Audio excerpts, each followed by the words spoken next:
Hey, what is going on, crypto people? Happy Tuesday to each and every one of you. Holy moly, what's going on with the market right now? I don't know. Man, big stuff coming out of Flare Networks with the F test XRP and the CFLR. What's that? The constant FLR testing.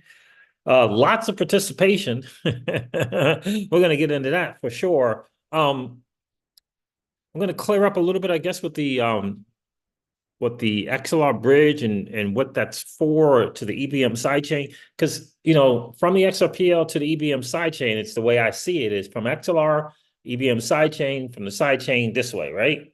To whatever kind of stuff you want to go to, because it's an EVM sidechain compatibility there, right? So that's kind of how I see it. It's like from here to here to here. And my thing is the Cosmos ecosystem, the IBC, all these different chains will be able to come from Cosmos to the sidechain. And if there's good places to be on the XRPL in terms of liquidity pools, in terms of the stable coins, in terms of that, they'll be able to go to that. That's kind of how I see it. But we'll cover a little bit more about that as well. It's interesting to see some people doing more and more write-ups on Flare networks, more and more write-ups. These people are coming in here and they're discovering Flare and they're discovering the possibilities, and they're being wowed by the technology and the setup. More and more of those are coming. What's going to come later? Latter part of 2024 into 2025, I believe, if they're going to be talking about the projects on Flare. That's how I see it. We'll see. They'll be talking about Scepter. They'll be talking about kinetic markets. They'll be talking about XDeFi. It's kind of how I see it. Get that groundbreaking layer one, then you get some stuff, you get some good quality stuff on there, and that's how it works. That's how I see it. That's how I see it. We'll see. Mark it down that I said that today. They'll be talking about not only the Flare network and the genius in motion that they got there in terms of that native decentralization, scalability, and security. Natively, like when I say native, I mean native to the digital asset space, as close to decentralization as one chain could get, as close as one could get natively. And what I mean by that is it stuck to that ethos. It didn't have to wind down to decentralization or build and grow to decentralization. That's what I mean. That's what I mean by that. What's going on, Boston, Mass? Good to see you, my guy. Hey, Joseph C is in the building. How are you, bro? Look, the market's going to do what it does. I don't know. Should I get into short selling? Should I learn how to short sell? I don't know. I don't do short selling. I don't know if I should. My guy's like, you need a short selling as a form of risk off. Interesting. It's a form of risk de-risking, rather. It's a form of de-risking. Interesting that he said that. So we're going to get into some stuff on Flare, get into some stuff from my guy, Jungle Link. Jungle Link. I'm going to cover Jungle again today. He said something funny in his video with his little interview, his little re-video. What is it? I don't know what you do it. Little narration on what's his name? David Schwartz. We're going to cover that as well. Get into some stuff. I did the F beta stuff. I did it. Did you guys do it? I did the little F beta test thing on Costin, whatever they calling it. I did it. I did the faucet, got some test XRP, got some CFLR, some Costin Flare. Easy peasy, using your Bifrost wallet. Let me know in the comments if you guys did that. And let me know if you need to know how to do it, my friends. Let me know. It's really simple. Use the Bifrost wallet, peasy, easy peasy. Phantom Beats in the building. What's going on, my guy? Bitcoin is going to have a nice dip when USDT slowly gets replaced. Yeah. BTC is going to have a nice dip. Yeah, it's coming. I don't know if Tether has anything to do with it, but I know it's coming. I expect it. I expect it. I expect below 60K. I really do. I expect that. Nice, healthy correction is coming. It's inbound. It's inbound. It'll be a healthy correction. No worries. So look, I'm not going to go over the market. We know what's going on with the market. I mean, isn't it doing what the market does? It's just kind of doing what it does. In the end, even if we go below 60, even if we get to 52, 54K for Bitcoin, it's pretty much still ranging. Still just kind of a ranging thing. Now the alts are going to drop. the altcoins will drop more significantly, but it's still just ranging, right? It's just kind of what it is. Oh, by the way, how many of you guys, let me know in the comments here, how many of you guys downloaded that free PDF from The Great Taking? TheGreatTaking.com. Let me know in the comments. Let me know in the chat that you guys downloaded that. I found how I believe it's going to begin to happen. I found how I believe this whole great taking can possibly happen. It's looking like this is a thing here, and it got verified for me. I watched a video today with was it Natalie? No, it was Daniela Camoni and Jim Rickards, who confirmed, by the way, that the BRICS is not the BRICS didn't end. The petrodollar agreement didn't end. So yeah, anyway, so yeah, I found it. And it has to do with something called Euroclear. Euroclear just happens to be like the number one or number two, maybe right behind DTCC, kind of in that kind of range of clearinghouses in the world. Yeah, so we're going to cover that as well. Let's get into some stuff. Let's cover my guy Jungle. Let's cover my guy Jungle first. Let's do that. Why don't we do that? What's going on, Keyless? How are you? Did you guys? All right, first, I gotta know. Did anyone download? Oh, Frost and Mash haven't downloaded the PDF yet, Siege. It's simple. TheGreatTaking.com takes 5 seconds. TheGreatTaking.com. It's 2 T's, 1 T for great, 1 T for taking.com. TheGreatTaking.com. Download that PDF. Read that prologue. Hugely important. Hugely important. Got to get prepared, man, because it's getting a little scary on how soon this could be attempted. Getting a little scary. All right, so let's get into this thing here. Hey, Joseph said, has not. Yeah, I'm telling you, it's a great read. You're going to want to know what they're trying to do. Yeah. All right, so let's get into Jungle's thing here.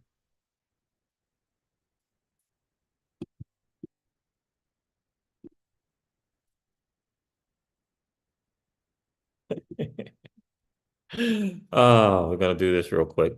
Jungle, so Jungle listens to David Schwartz talks about some stuff, and then he makes a comment, right? So I'm gonna go back, just take a little bit of a listen to David. He's kind of going over some stuff, not really anything, Let's go right here. I'll just do a minute. The preferred blockchain for institutional grade DeFi and real world asset tokenization. Building with real sustainable utility as a first principle. Creating foundations for compliant on-chain financing. Providing infra and tooling for a cohesive developer experience. Offering a set of core financial primitives for a new financial system. Yeah, in my opinion, this is where we can get that big win. The XRPL can get the big win. It's in the tokenization of real assets. This is where they can get the big win, in my opinion. This is where it is. This is where they can get the big win. Like the big win. We'll see what they'll do after this remedies things over. See what they're going to provide some liquidity in these liquidity pools that will warrant attention. We'll see, but take a listen. Later. And developers have to have great experiences. One of the biggest problems in the XRP ledger space is that there just are not a lot of people who are able to develop in that space. It has to be easy. It has to be simple. The documentation has to be good. The support has to be there. The tools have to be there. But if we can build those 4 things, we can have the foundation for an institutional grade blockchain with the XRP ledger leading in these institutional DeFi applications where regulated products can enable true DeFi ecosystems. We don't want to launch a regulated product on a public blockchain as an island that doesn't connect. There's no reason to do that. But it's obvious why you wouldn't launch USDC on a private blockchain, right? The whole point of a stable coin, the whole point of tokenized securities, I want to use them as collateral for loans. I want to rehypothecate them so that other people can, maybe I want to tranche them so I can have different investments with different risk profiles. I want to put together a DeFi product that's backed by an institutional stablecoin, that's backed by tokenized securities, that's backed by real commercial grade lending and real estate lending. That's what the XRP ledger could do. So let's talk about where we've gotten and where we're going to build that. I'll tell you this. To me, payments were a little bit of a struggle bus. Us telling the world, you need this. You need to switch over to this. You looked at MoneyGram. They were a little more accepting of this technology, but a lot of the different service providers. I was trying to pause it. It wouldn't pause. And banks and institutions, they're kind of like, maybe once it hits scale, we'll be interested. What they're doing here, this DeFi stuff, it's different. Your institutions are knocking on crypto's door. BlackRock, that's like, going all in on this space, and a lot of other ones, they want this. They need this. They understand this is the future and how they will survive and grow their businesses. And so I think this is going to be an easier adoption curve because we're not having to grab people and say, you need to switch to this new technology. They want it. They're knocking down the door. And that 1000% correct. He is 1000% correct. And that was the bet. I liken it to sitting around at the table and like, oh my God, this XRPL, and with the XRP, I mean, that nostro vostro thing is a problem. And we can solve it. We can free up this capital and, we can get rid of the friction. So what they kind of did is they were so excited that just kind of, I liken it to business all the time. It's you get so excited about this thing that you got and you want to share it. You just want to share with your friends. You want to share with your family. You want to share with people you don't know. You're so excited, right? And the challenge was there was no pre-qualification, right? It was like there was really no pre-qualification to see if people were interested. To see what people are interested. They didn't pre-qualify. They just was excited about this thing. And the solution is a real thing. Nostro vostro accounts is a real challenge, especially today with the velocity of money is just about halted, excluding the recent border issues and free money to that. But besides that, I mean, the velocity of money is about, right? It's about come to a halt. So those are real issues. But the challenge is, you got this great thing and you want to share with your dudes. And they're good with the fiat dollar, right? You got this great thing. And, one of my experiences is what we were all kind of in that same, about a couple $100K, deal. And I'm like, this 40-hour thing's not great for me. Sometimes it's 8 hours a day. Sometimes it's 10. It's like, it's not great. Went out, did my thing and, whatever. And, built a multi-million dollar deal and I was done. Right. And so I thought, man, wouldn't everybody want to be home with their children? Wouldn't everybody want to, get rid of the 40-hour work week? Wouldn't everybody want to be able to go to where they want to go, when they want to go and how they want to go?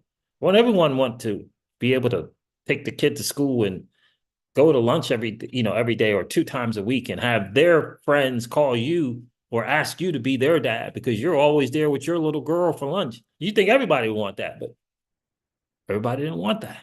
And that's kind of what happened here. Nope, it was no pre-qualification, right? He said it was the payments thing for was a little bit of a struggle bus. That is That's funny.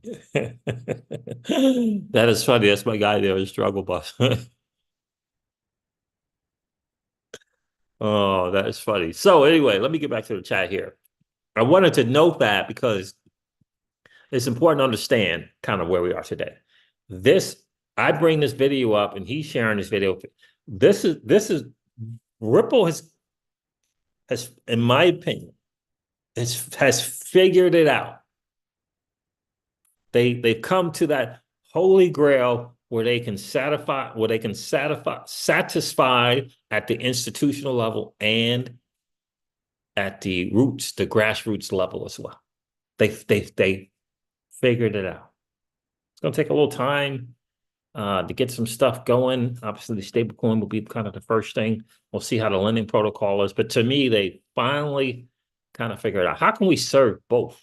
And the great thing about like what Jungle was saying is the institutional DeFi thing is a thing that they want, right? It's a thing that they want, not what you want. It's a thing that they want. You understand the difference? Doesn't matter about the need. It doesn't matter that, we see their need for freeing up the notional and Bolshoi. It wasn't what they want. I mean, David Schwartz said it. He said, banks, they're just not that interested in payments. But that is, of course, right now. It's right now. Everybody gets an awakening sooner or later, right? So, but it wasn't right. It wasn't then. It wasn't right now. So this thing here with this tokenization of real-world assets, I think it's going to be a game changer. So I wanted to share this, and then I'm going to get into the chat. Oh, I don't want to share a tab call. Where is it? Is it this one? It's this one. Here's this Temi. Don't know who Temi is. I help you navigate to the DeFi landscape confidently, providing actionable strategies for your robust growth in DeFi. He says he's an advisor to Minterest, right? So do a little write-up. Lately, I came across Flare, which positions itself as the blockchain of data. Initially, I thought their USDXT pool by way of Clearpool was their main offering until I learned about their asset system. He says here, care to know more? And he just kind of goes over some stuff that we're all familiar with, right? Very interesting write-up for sure. He says there's so much to unpack about the basics of flares. In case you're in for Flares 101, you can check this thread by another person who did a little write-up on Flare networks. Right here, this LE5 DeFi. I think I covered something from that person before. That being said, let's move on to the FSX, the key feature of Flare networks that allows non-smart contracts like XRP, BTC, and Doge. We know this, right? Great write-up here. 2 components. He got it right. The state connectors and the FTO. Now, he probably just went to the portal and got some docs and just did it. But my point is, he's highlighting it, right? State connector and the FTSO for sure. It's great stuff. Talks about the different here, the agents, the users, the collateral providers, the liquidators, and challengers. Again, it's all probably from Flare's thing, right? The 5 main roles in the FSS system. Tony from Thinking Crypto pretty much got Hugo to say that the agents were going to be institutions. Not all of them, sure. And they were going to be kind of rewarded for participating in the eco. In the end, that concept, whatever, is going to play out. It's going to play out in the end. Maybe they both work. Best incentive is no incentive. Or maybe the fact that agents are going to make some stuff, liquidity providers going to do some things, liquidate. Maybe that, rewards to these agents is going to be a thing that makes things work. We'll see. That being said, let's talk about the underlying process of minting the F assets. That was a pretty cool deal. But for me, I think what's going to happen from here is instead of this whole write-up being about Flare Network, it's going to be about Flare Network and this new groundbreaking layer 1 that's launching. It's in full capacity, like Hugo says, ship everything. And then they're going to start talking about these what do they call it? Airdrop farmers, people in DeFi, DGens, all that people, they're going to start talking about Scepter, liquid staking on Flare networks. They're going to start talking about kinetic markets for borrowing and lending on Flare networks, right? They're going to talk about the perpetuals protocol on Flare network. It's called XDeFi, DIFI, from Santiago, I believe it is. That's going to be the next write-up. In my opinion, that's where it's going to go. Don't know when that'll happen, but it's coming. It is coming. Guys, do me a favor and hit that like button on the way in. That would be super, super cool. We always like to have just as many likes as we got viewers in the streams. That would be super cool if you guys could hit the like. That would be awesome. Keela says, this download on my PC will be using the reader out loud. I have several jobs, so I'll have to work in a bit here and there. Gotcha. Love it, Keela. Love it. Disclosure crypto. What's going on, my guy? See, look at Gary Network once. Okay. Keela says that's what Flare is doing too. Yep.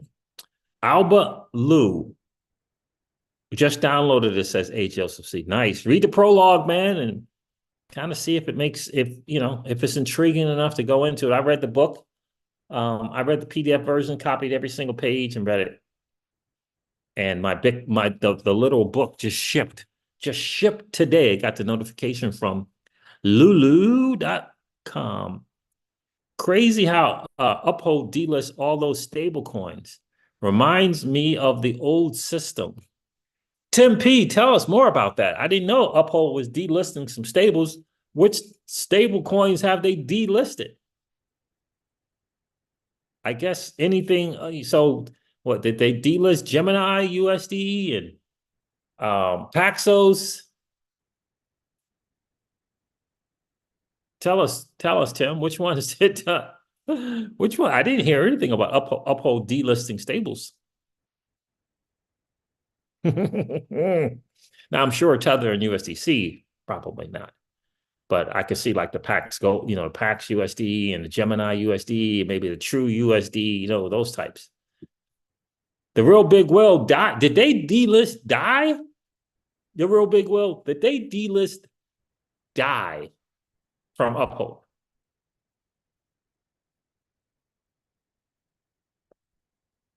The real big whale, did they delist die from Uphold? Come on, man. No. What? What? Frax. I remember Frax. They delisted DAI, the OG freaking stablecoin. So it's just Gemini. There's Frax. Frax is a major player. I don't know if they're major so much, but they're major in DeFi. I mean, big time TVL over there, Frax. They delisted the Frax stable. True USD, I could see that. I don't even know what USDP is. They delisted.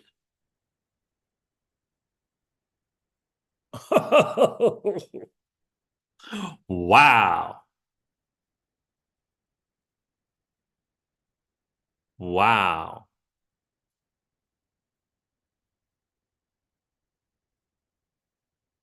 Wow. They got some real plans for the Ripple USD stablecoin. Wow. Wow, we heard it here first, fam. What? They didn't do Tether though, right? The real big world, they didn't do Tether yet, right? You called to see Gemini USD. LOL, yeah. Whoa. So they got some they got some plans for that Ripple USD, baby. They got some they got some plans. Tokenization on the XRPL. Oh man. That's wow. Wow. Tim P came in the building. It's like, got some breaking news. Crazy how Uphold delisted all those stable coins. Wow.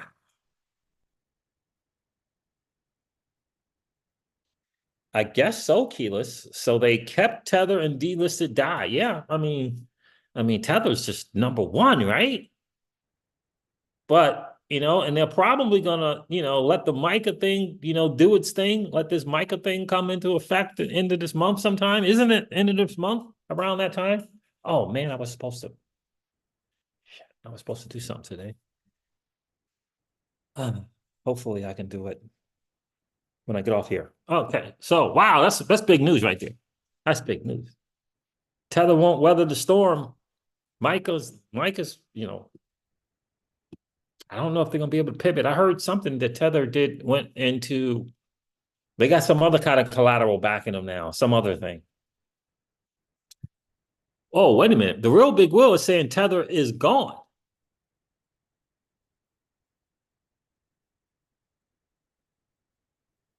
So the real big Will is saying Tether is gone.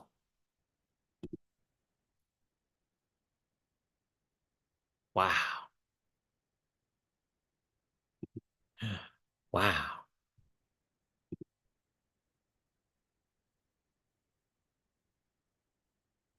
Tether's off there, fam. Let me carry on here because I gotta let me wow. Let's talk about some of this Flare network stuff. Interesting. Tether. Wow. Wow. I mean, did anybody talk about that? Anybody share that? I mean, that's heavy right there. I had no clue about that one. Wow, that's heavy. All right, so shared the Temi person sharing their thing. So here's how I'm understanding this whole XLR. Pierce is going to be hooking up with XLR. The bridge is between the EVM sidechain and the XRPL. But if you're on the EVM sidechain, because it's EVM, you're going to be able to access all the EVM stuff, which includes the IBC stuff. That's the way I see it. Anyway, important updates. Just I don't know why they reposted it, but they did today, this morning. They put this when they put this out. Important updates from the Ripple X Joel Katz on the XRPL EVM sidechain during the XRP epochs. The official name of the network is going to be the XRPL EVM sidechain. XRP is the native currency, and the bridge to bring it to the XRPL EVM will be XLR network. XLR's 38D is just kind of, they're going to still vote on it. They're going to kind of keep it around, but they're going to go with the true, tried, and tested XLR. It says it can be, this is the thing, it can be launched on the XRPL mainnet when the XLR integration is completed. Don't know what that means, but in any case, what can be launched on the XRPL mainnet?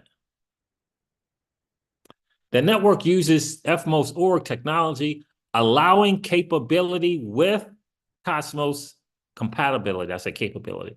Allowing compatibility with Cosmos and the IBC protocol while supporting Ethereum smart contract. The Ethereum smart contracts part of this all is for the builders to go build some stuff. David Schwartz in his video says that it's hard to find people who can actually build an XRPL. So the network uses the FMOS technology, XLR does, allowing compatibility with Cosmos and the IBC protocol. So the way I see this, once this thing all gets integrated, it's the XRPL to this XRPL EVM sidechain, and from there, or because they're bridged, you'll be able to go to stuff in the Cosmos and the IBC. You'll be able to go to that stuff, and it's going to have this Ethereum smart contract EVM capability. So I think this is going to be really, really good. And again, if you can go, you can come back. Now we got this Cosmos and this IBC and whatever. Why are people from XLR going to come and hop on the XRPL? What's going to be there for them to do it? What's going to be there for them to do it? We're going to see. We're going to see what's going to actually be on this mainnet. Is it going to be the institutional DeFi? I don't know. Is there going to be enough liquidity? I don't know. But we're going to see, because this is what they're looking to do. right? And for if I can just grab my Xamarin wallet, if I can just hop on my Gem Crossmark Gem wallet, rather, my Gem extension, right? And I can get there and I'm on that, I got that thing and I'm going to some other thing and I can just connect this wallet, this XRPL wallet, to Osmosis, to Neutron, right? That's XRPL into Neutron blockchain. It's XRPL into the Cosmos blockchain. That's XRPL into Celestia. That's XRPL into Injective. That's XRPL into Dimension, and vice versa. Vice versa. That's a new one, vice versa. Do you understand? That's how I see it. That's how I see it. And I don't know, what is Axelar right now? Got a little incentive program going on with something called Stella. Stella, like Stella. They got a little incentive program going on. Did you know? Yeah, I got a little incentive thing going on right here. So this is a little incentive event. It just happens. It's called Stella Swap.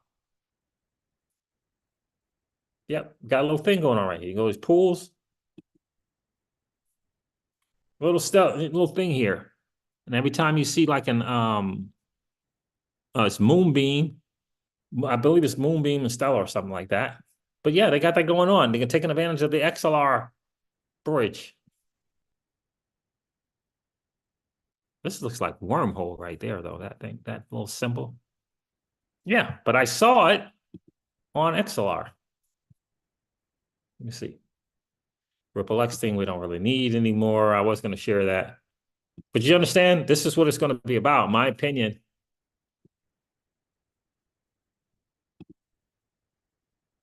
Being able to just one place and be able to go to other places. Remember, XLR, RWAs could be a 16 trillion opportunity if only they are interoperable across many private and public blockchains. I know XLR is excited about this thing. It's be nice when they get this thing built out. Oh, so it's Moonbeam. Okay, so it's Moonbeam using XLR. Little incentive thing, they can earn some Moonbeam. So that XC Moonbeam there. But because of the XLR integration, right? Moonbeam. I like Moonbeam. I told people about Moonbeam. Dude said, come on, look at that name. It's Moonbeam. He said, the name just says it's not going to do anything. The name. Meanwhile, Sushi Swap killed the game. Sushi Swap is like, I don't care what y'all think about my name. I don't care. I don't care. Billions in TVL. Billions, baby. Come on, my internet. There it is.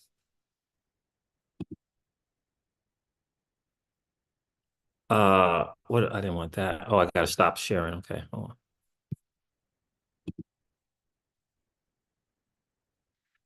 I am just blown away that Tether's gone. Yo, Tether, yo, come on, man.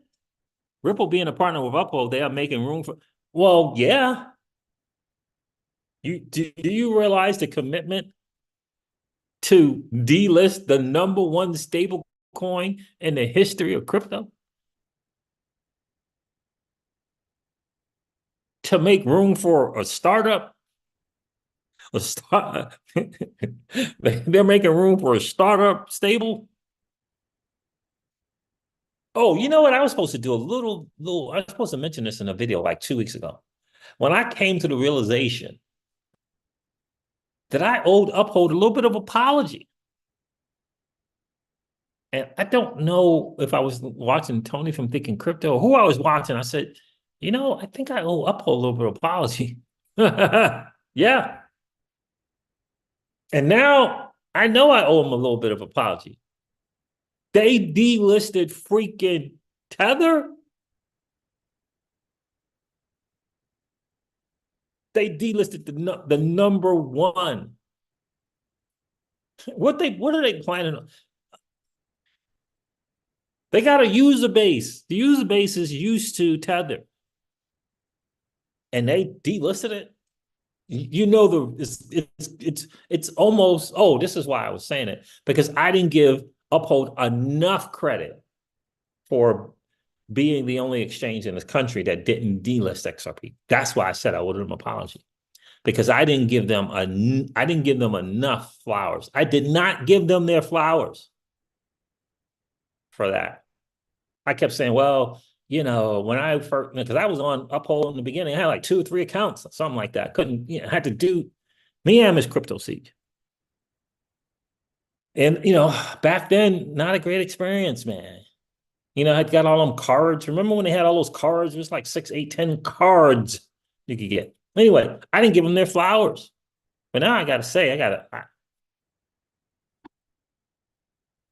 if you got it in you to delist Tether, oh, like this, right? You got it in you to delist Tether? Hmm. Hmm. That's some stuff.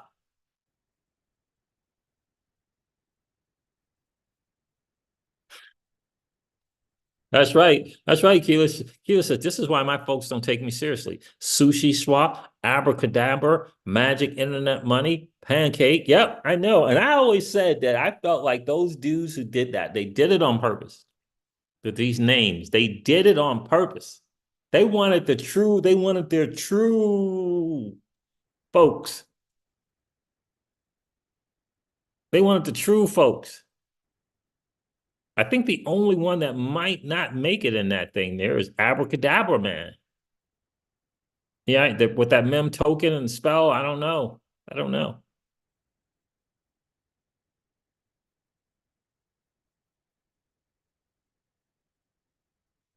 Yeah, that's what it was, Joseph. That's what it was. Yeah, that's what I heard too. Something like that. It's crazy how I saw the other day a news article, says Joseph, that was saying Tether was going to be backed by gold. Oh, you know, I guess, yeah. I saw something. They came up with some other new collateral. Not that it was replacing the other stuff, but some other added stuff.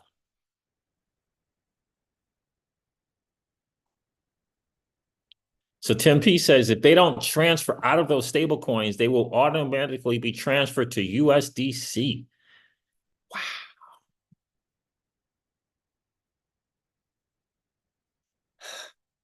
So this is in their statement, the real big will, Sharon.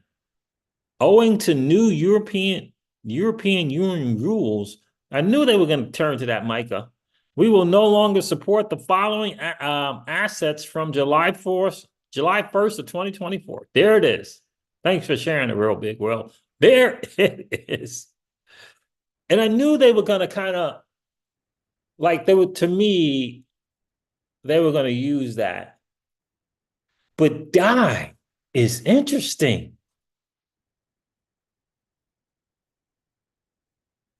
It's very interesting that they delisted DAI. There's never been any kind of issues with Maker, right? There's never been any issues with Maker.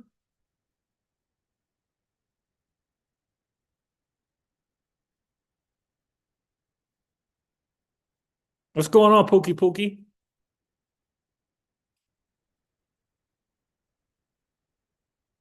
Yeah, that's what I said, Keyless. It's mind-boggling. We'll continue to support USDC, EURC, and PayPal. PayPal stablecoin? Wow.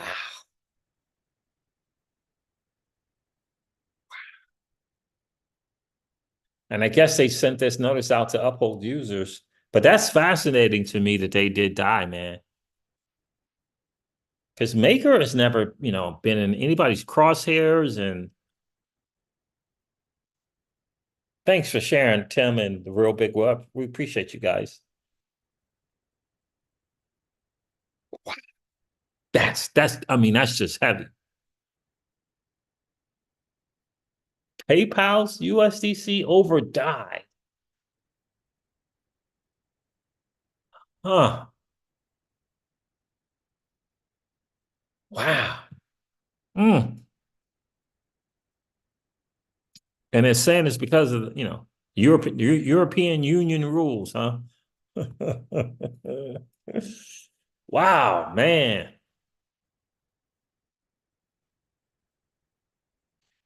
Free Euro coin drop on Lobster. No. Phantom B said, did anyone take advantage of the free EURC coin drop? What is EURC anyway? Who put that together? Is that Euroclear?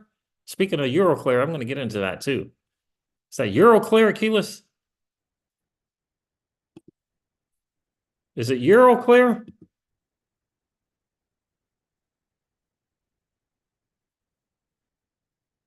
Let's see here. Let me share. Is that the Euroclear stable? That would be something if it is. All right, so I did the Pierces. I'm looking in the tap protocol just right now. So Bifrost put some easy peasy 1, 2, 3 steps to get this done. I'm gonna put a link in the. It's easy stuff. This is okay, but I think the write-up is actually the easiest one. Bifrost wallet, easy peasy. But I think this one is the easiest one. You're just going to go here and freaking connect your wallet. You can use Wallet Connect or it might connect. Bifrost might come up. When I hit Connect Bifrost, I don't know what happened there, but let me put this in the thing for you guys so you'll have it. It was so easy to mint this. This is all test stuff.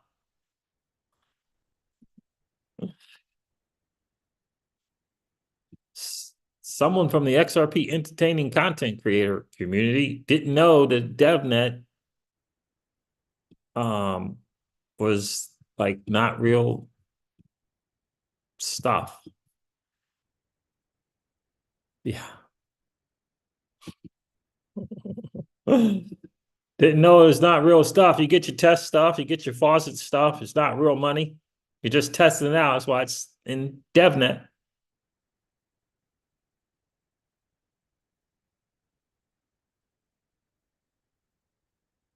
Tim P says you're welcome. Did anyone take advantage? Nope.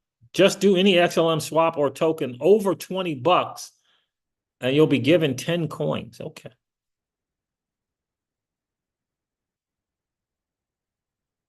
Thanks, Phantom. I appreciate that. All right. So what else did I want to cover with you guys? There's that link. Yeah. So here, try the F-Test XRP today. F-Test XRP. That's the website there. Costin FS at Mint demo .flare.rocks. .flare.rocks. That's interesting. So there that is.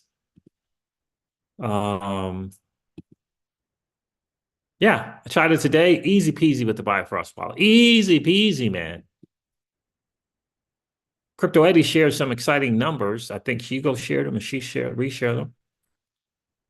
Get the full asset demo experience. We saw a fantastic response to the demo. For those who minted FTX XRP, we encourage you to also try the redemption feature. I did a redemption within the demo decentralized app. This will help you experience all of the demo's functionalities. And by redeeming, you'll also make collateral available for others to mint FTX XRP. Okay. So you got to redeem as well. The goal of the beta is to test the FSS system, so minting and redeeming transactions are more important than holding FTX XRP. The feedback is crucial for improving FSS and ultimately benefiting the entire Flare ecosystem.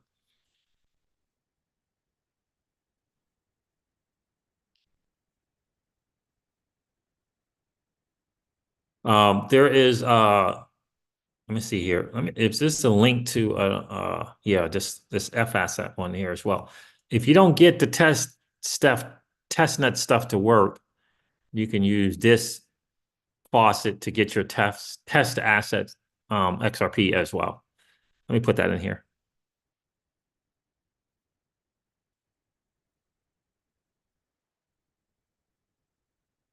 Pookie says, Pookie said, I definitely meant it and redeemed. Nice, very nice. And repeated the steps again and again. Nice. Flare is just getting started, says Pookie. I agree. And my guess is, this is probably something you want to do once or twice every day to, take advantage of being, participating and being rewarded for participating. Probably something you want to do once or twice a day, every day. Just my experience leads me to believe that.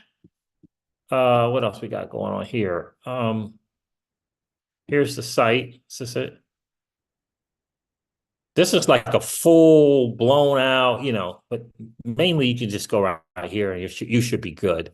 But if you want to kind of read step-by-step instructions and stuff like that, you can do that. I mean, Bifrost, all you got to do is go to, if you're using the Bifrost app on your phone, all you got to do is just go to settings and then go to advanced and change it to developer mode. You just toggle it to developer mode.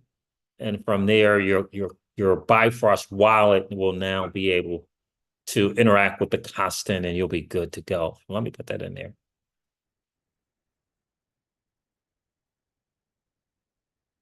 It's good to be helping a project along and be incentivized to do so with the asset that we all love, F-Test XRP. Let's go, F-Test XRP. It's good to be able to do that. Let me see what else I can find here. So I put that out for you guys there. Crypto Eddie's going to share some numbers here once I get this to refresh. Pretty good. First day, Flare Networks, F asset numbers with XRP, parentheses, F-Test XRP was incredible. 2,213 mints, 937,000 F-Test XRP, 2,939 redeems, 303,000 total redeemed F-Test XRP, 51 agents made available, 43 agents available. I don't know what that means.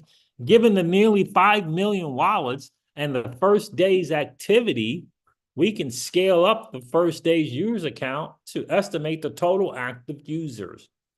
Run it through some AI for your surprise. But yeah, I would probably do that minimum of once a day until this testing thing's over. Minimum of once a day till the testing's over. Yeah. Let me get to the chat, and then I'm going to get into this great taking and what I discovered today. You hungry? So let me get into that. All right. So we got Flares just can start. Yeah, we got that going. Man, the big word on the street, fam, is freaking Uphold due to European Union. European Union stuff. So a US-based exchange is anyway. Okay, that's cool. So is Binance US going to do that? Is Kraken going to do that? Has Kraken done that? Has Binance US done that?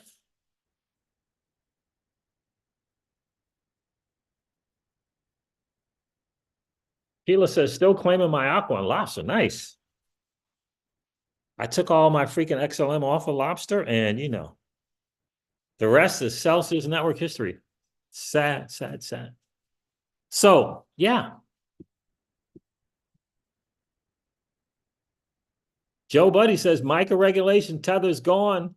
Tether's going bye-bye in the US and Europe.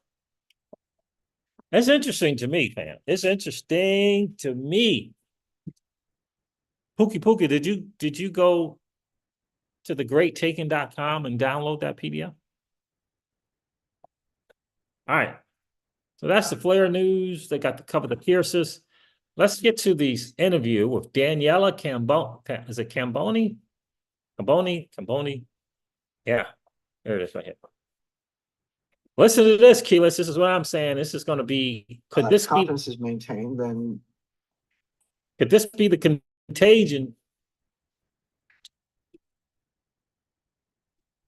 Internet is still just goofy. It's still just freaking goofy.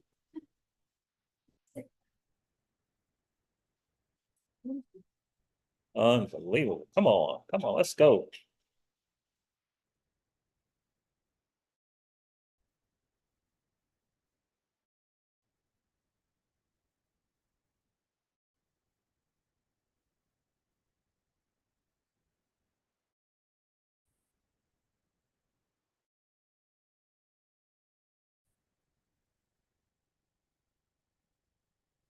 Come on, internet. I don't know what's going on with it. if confidence is maintained, then it's a market factor. Maybe you don't get there.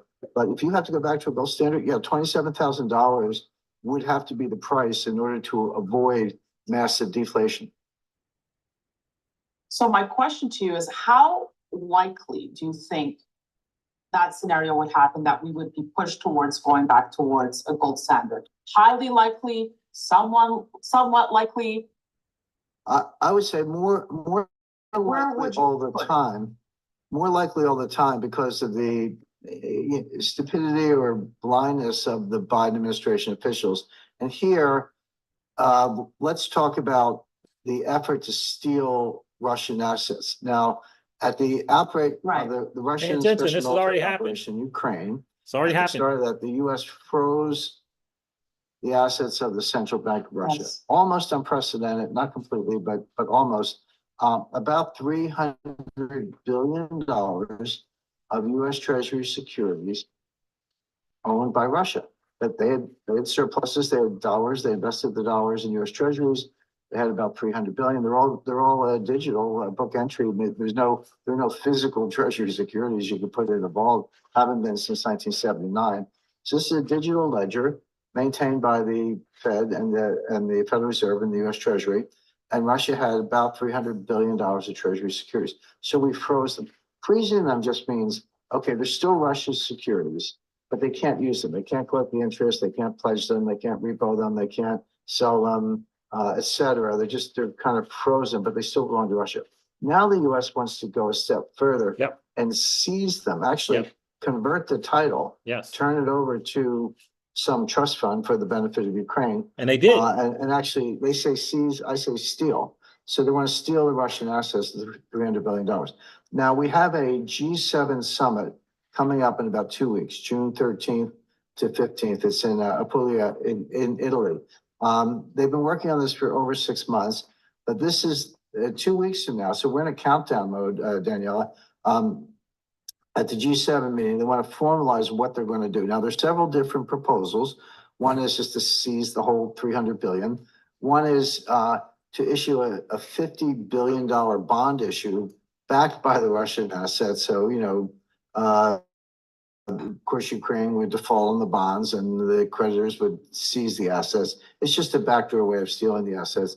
Some people say, well, we'll just steal the interest. It's about $3 billion a year, so there's about $6 billion of interest piled up. So there are different things in play. We'll see what they actually do at the G7 meeting, but they're all the same in the sense that they involve stealing these Russian assets. Now, it doesn't mean that the next day the U.S. Treasury market collapses. There are, forecasts like that. Some people get a little hyperbolic. It doesn't mean that. I mean, the Treasury, one phone call to Jamie Dimon at JP Morgan and tell them to buy U.S. Treasury notes, and they will. The banks will do what they're told. So, but here's where the system could collapse. First of all, Putin would retaliate. There are well over $300 billion of Western assets in Russia. BP, Chevron, Shell, major U.S. oil companies, Starbucks, Coca-Cola, McDonald's, you name it. And they haven't, a lot of those businesses have kind of pretended to get out of Russia, but the assets are still there. Franchises are still there. Russia has not expropriated them, but they could. They could take all those, and they will. Putin said he will. The thing about Putin is he doesn't bluff. He thinks very carefully about what he says. When he says something, he'll do it, and he has. So if the U.S. steals the Russian treasuries, Putin will expropriate Western oil and energy and natural gas assets and just give it to Rosneft or Gazprom, which are the major Russian energy companies. It's estimated that there are more Western assets in Russia than there are Russian treasury bonds in the West. So Putin could actually make a profit on this whole thing. But here's the other play that is clear to me because I'm a lawyer, but no one else has even discussed. Where are these assets? There's only about 5 billion of the 300 in U.S. banks, and those can be stolen very easily. But over 200 billion are in Euroclear. Euroclear is the largest clearing, settlement, and custody organization in Europe. And it has over $40 trillion of total assets, stocks, bonds, other types of securities, et cetera. But it has these 200 billion of the 300 billion of Russian assets, U.S. Treasury securities, are in Euroclear. Now, if you seize those, Euroclear has offices around the world. They have offices in Bahrain, UAE, Hong Kong, Singapore, a rep office in Beijing, et cetera. Russia could sue Euroclear in any one of those offices. And just take Hong Kong, for example. Hong Kong is an interesting case. It's under the thumb of the Communist Chinese, but it kind of walks and talks like a Western legal system. They have lawyers in courts and all that. So Russian lawyers show up in Hong Kong, sue Euroclear for 300 billion or more, with damages, et cetera, and get a judgment in favor of Russia. Russia can now run around the world and seize Euroclear assets that belong to anybody. And that's the key phrase. They could seize these different places and take assets that belong to anybody.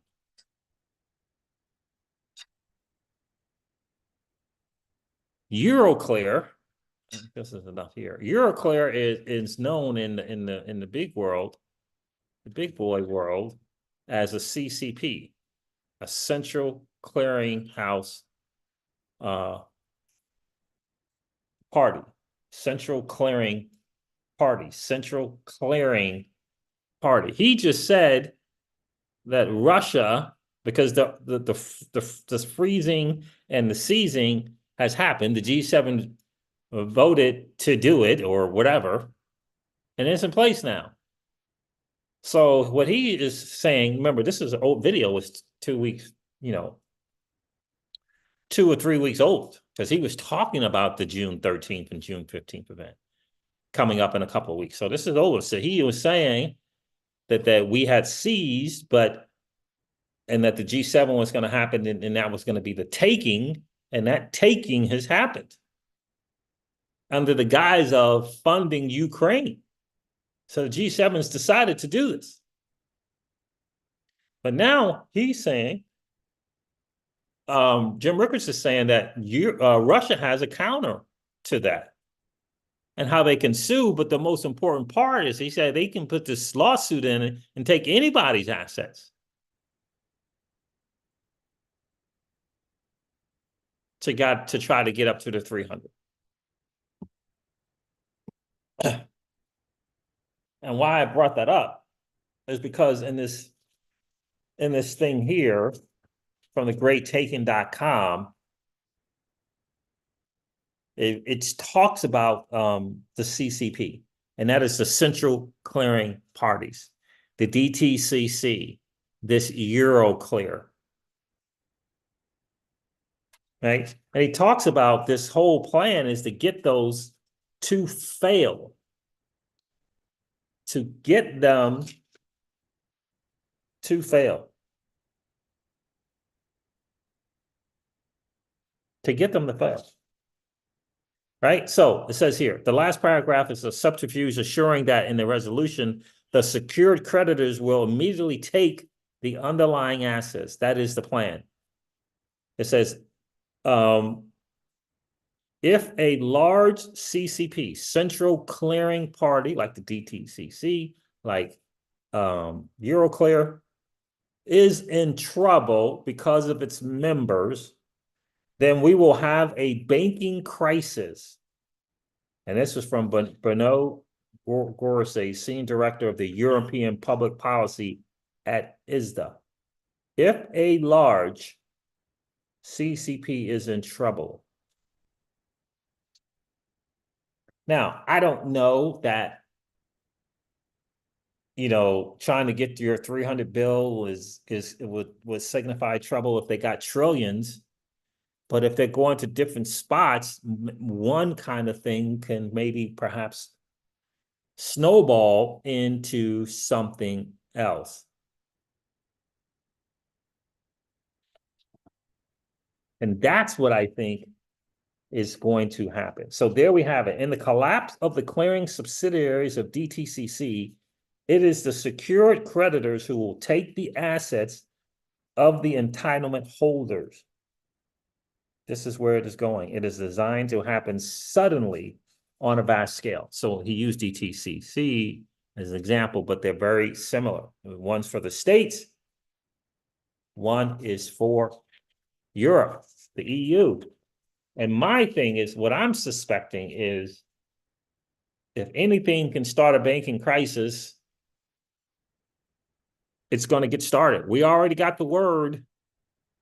It's close to 300 regional banks in trouble. In fact, in that interview, I believe it was another interview with Natalie Brunel, BTC person, and Peter Ange talking about the banking crisis as well. So that's kind of how I see it. That's a possibility of something that could possibly start this whole madness. And it's feeling like preparations is Bitcoin, crypto, gold, and silver. Kind of things that you can have self-custody. Yeah. Guess what it's feeling like to me? Kind of things you can have in self-custody is going to be the answer. Because assets, they're going to deem assets like cash as part of a securities account. Thus, all the intermediaries that have access to securities will be able to get access to the cash as well. It all makes sense when you get that PDF. TheGreatTaken.com. Download that free PDF. Read the prologue. And if that, I promise you that will interest you enough to read the book. You can read the book in a night or two, my guess. I downloaded a bunch of, it was like, I don't know, 80-something pages, PDF pages. So I'm not sure how big the book would be. So yeah, it's an interesting read. It's fascinating read. The Real Big Will says, good time to stack silver and gold. Yeah, and in this, was it this interview? In that interview, just prior to me playing that part there, he talked about how he had formulated that it could possibly happen with gold being priced at $27,000 an ounce. That's his thing. It's his thing, and it's based on the money supply. And when they recalculate gold, that like they've done 3 different times, they revalued it. It's based on the money supply, but it doesn't have to be 100% 1-to-1. It can be 30-40% of it. That's what it says. So no case against ETH. What do you mean, Pookie? Crazy. Pookie says, so no case against ETH. What do you mean? What happened? Is there some more big news that I don't know about? So yeah, interesting read. I hope you guys get that book and check it out for sure. You can tell that I have been all over it, just highlighting so many things here. And this is the other part here that I think is important to do as well. We believe the level of capitalization of a CCP is a key component of its overall resiliency. CCPs must be sufficiently capitalized in order to withstand losses from both member default and non-member default loss events. Non-member default loss events. What would a lawsuit look like? What would that look like? Would that damage something like Euroclear, an office or 2 of Euroclear, just kind of like a bank's, 2 or 3 banks of a major bank? I don't know.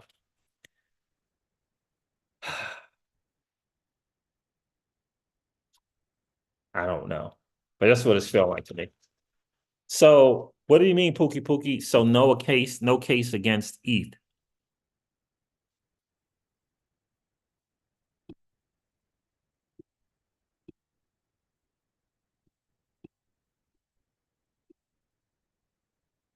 Check X. Oh boy, did something get dropped, man? Did they drop the suit? What happened? Boston Mash, I downloaded the PDFCs. Yes. Let me know what you think about that prologue, my friend. Let me know what you think. What happened? What happened, Pookie Pookie? What the world? I'm getting stuff here about Bonk. Who's live? No.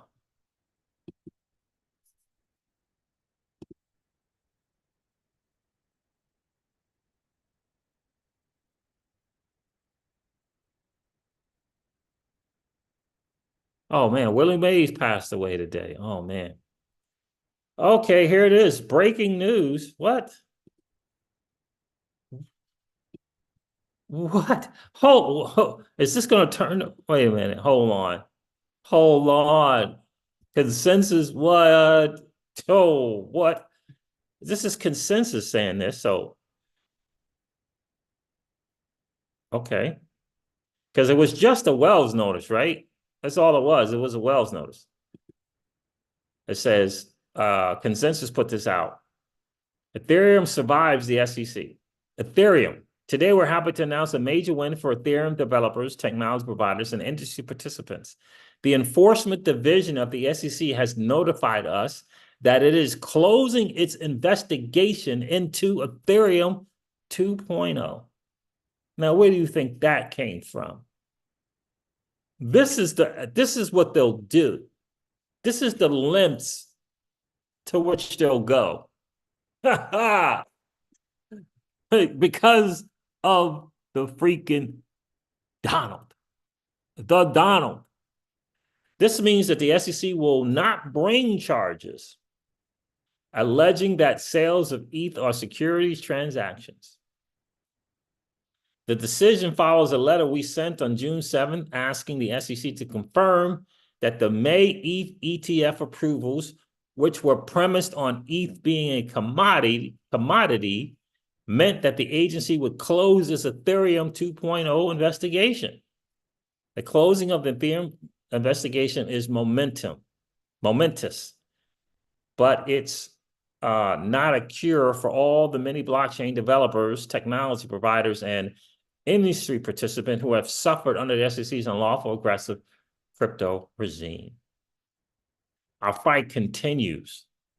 In our lawsuit, we also seek a declaration that offering the user interface software, MetaMask swaps, and staking does not violate the securities laws. It should not take a lawsuit to provide the much needed clarity to allow an industry that serves as the backbone to countless new technologies and innovation to thrive. But here we are. Interesting. So it ain't happening. It is going to happen. Eleanor Terrett says the SEC has informed consensus that it's closing its investigation into each status and transactions as a possible security. This came out 22 minutes ago. What's going to happen to the market now? I wonder. We'll see. Because that's interesting. Not that it did much to the market once they found out about it, but we'll see. That's big news. Thanks for sharing, Pookie Pookie. The real Big Will says, wow, that was fast. Yeah. AJLC said Reddit just now as well. Yep. Yep. So that part is gone. Now we're going to just have to see what's going to happen with ETHgate.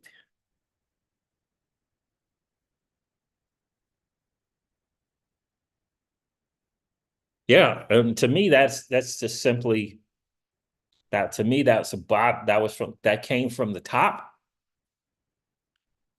and they're just doing anything that they possibly can to try to get the crypto voter, because it looks like the other side of the aisle has the crypto voter. And so now they're trying. And they're going to be at the point, I don't know what they're going to be able to say. I don't believe them. But yeah, the crypto stuff is mattering. That's why the Donald went in the direction that he did, because the crypto vote president, I shouldn't say the Donald Trump made the move first. Says ETH's moving up a little bit. Yeah, 2%, whatever here. So we'll see. We'll see how long that little, bump up lasts, because it wasn't it wasn't technically a lawsuit. It's just they were looking into it, like kind of like the Wells notice. They never really brought suit. So, but yeah, the important part is the staking and that, MetaMask, right? Self-custody, a form of custody and staking. That's going to be the big thing. So hopefully they'll get rid of that as well. So that kind of opens the door for the Ethereum ETF. Kind of opens the door for that. All right, fam. Thank you so much. I'm going to hop off here. 8:24. Yeah, gonna hop off here. Interesting stuff. What a great stream, man. Interesting stuff today.